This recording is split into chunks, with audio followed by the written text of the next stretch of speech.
তো আলহামদুলিল্লাহ আমার এটা কিন্তু হয়ে গেছে। এই দেখুন পুরা উপরে এত বড় 2 রুম নিয়া এটা হলো জাল জাল দিয়ে দিছি। আমি এই পাশেও জাল দিয়ে দিছি, যেহেতু এটা উত্তর সাইড। আর জানেন তো উত্তর সাইড থেকে অনেক ঝড় বৃষ্টির সময় প্রচুর পরিমাণ বাতাস পাই, এমনি নর্মালি যে এখন অনেক বাতাস। তো এটা পুরাটাই দিয়ে দিছি। দেখলাম যে আমার জালে হয়ে গেছে, নেটের দরকার নাই। তো এই পাশ দিয়েও জাল দিয়ে দিছি। আর এদিকে জালটা কেন দিই নেই, ওদিকে গাছপালা আছে, মুরগি যাওয়ার চেষ্টা করলে জালের সাথে বাইজা যাবে। তো উপরে দিছি, এই যে উপরে দিছি আর নিচে নেট দিয়ে দিছি। কেমন হয়েছে সবাই বলবেন। হ্যাঁ, ছোট ছোট স্বপ্নগুলো আমি এইভাবে পূরণ করি আলহামদুলিল্লাহ। যখন যেটা মাথায় আসে তখন সেটা যে করতে পারি, এজন্য সত্যিই আলহামদুলিল্লাহ।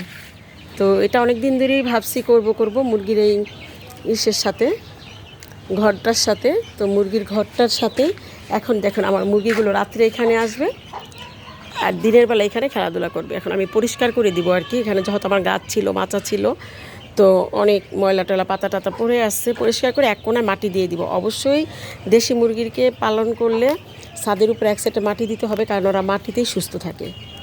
তো আমি ভাবছি আমার এই গাছের এই মাটিগুলো, এখানে একটা গাছ ছিল, এই মাটিগুলো এক জায়গায় এক কোণার মধ্যে নিয়ে দিব, যাতে ওরা এই মাটি দিয়ে খেলাধুলা করতে পারে আর রাত হলে এই ঘরটার মধ্যে যেতে পারে। তো আলহামদুলিল্লাহ শেষ পর্যন্ত আমার মনের আশা পূর্ণ হয়েছে আর শেষ করতে পারছি। সবাই দোয়া করবেন।